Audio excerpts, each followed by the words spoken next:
I'm Céline, I'm 29, almost 30, and I live in London, and I have borderline personality disorder. I grew up about an hour outside of London in a place called Reading. The relationship I have with my dad is very important to my story. He raised me from the age of 7. My mum left, but he is very emotionally dysregulated and angry, kind of a classic domestic abuse relationship, except I wasn't the wife, I was the daughter. I found out I had borderline personality disorder when I was 24 after a relationship breakdown. Leading up to that point, I was kind of very quiet and would suppress my emotions, and I just got triggered to the point where I wasn't able to keep it inside anymore, and I tried to take my own life.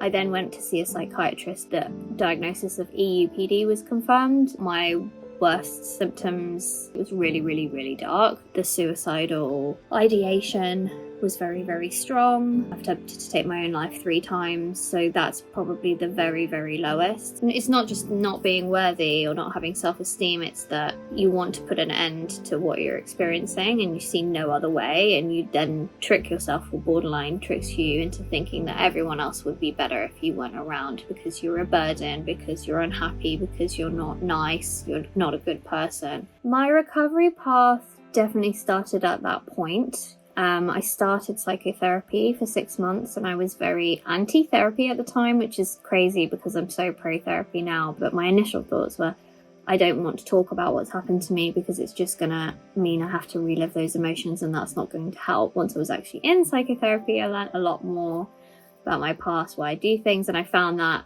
journey really interesting in understanding myself and what had happened to me. Essentially, the more therapy and work I did, the more skilled I became. I don't self-harm anymore. My last attempt was in 2018, and I have absolutely no suicidal thoughts. I never thought I'd get to a point where I wouldn't prefer to be dead. I just didn't think that I was ever going to feel differently, and now I feel so differently. I almost don't recognize that person. But I think it's a good testament to how I've grown in my recovery path and kind of the work I do on Borderline UK, because I want everyone to get to that, because you can, like you say, functionally recover from BPD. You can get to a point where you don't meet the diagnostic criteria. My life now is great. I'm so happy. I live with my mum.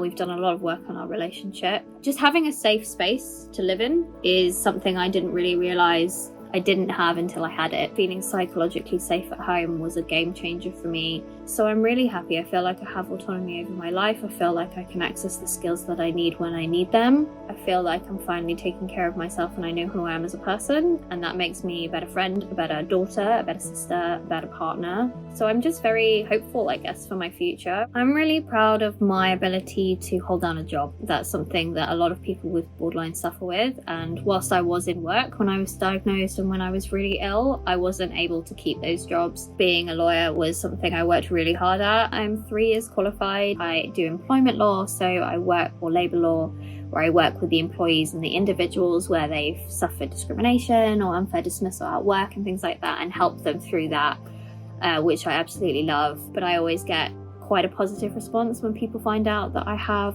a personality disorder and I'm also a qualified lawyer. So that's something I'm really proud of, and encourage people who have borderline or quite serious mental health issues not to let that hold them back. If they're capable of doing the work, then that's what's important. So I didn't feel like I learned who I was until my mid-20s. I was able to identify the stuff that really makes me happy, which includes swimming and going to the gym. I swim a lot. I used to be a competitive swimmer, but I hate competing. I like to swim for enjoyment, so I do that regularly. I do a lot of volunteer work as well. Service and volunteering is a key value of mine, partly because of my faith as a Christian, but partly because of what I've been through, using my bad experience for good.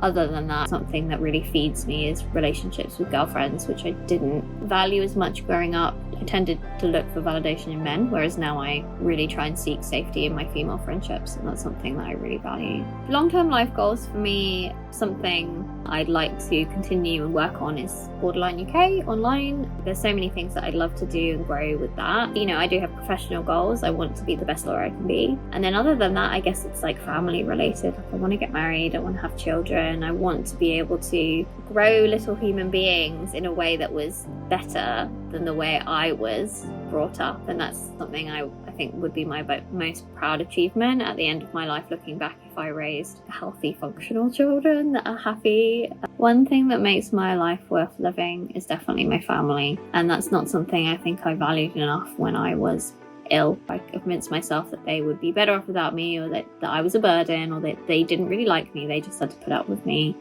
Moving out of my dad's and into my mum's and being part of a family structure, which I'd never had before, is incredibly fulfilling. That makes my life worth living. They make my life worth living. One tip for people who are struggling with BPD would be not to give up hope. I think it's very easy when you're in the very dark spaces of borderline thinking to feel like there is no end, or there is no other way or way out, and there always is. Even if you don't have friends and family that support you, you can find a community online like us or a therapist, and your life will not remain the same. Life changes, life is a journey. Recovery is possible, and you have the scope to improve your life and build a life worth living. Don't give up hope would be my number one tip.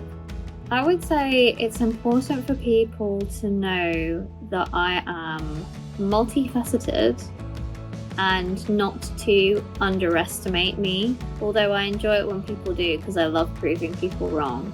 But I would to see people respect me more for the person I am now and not to judge me based on the person I used to be.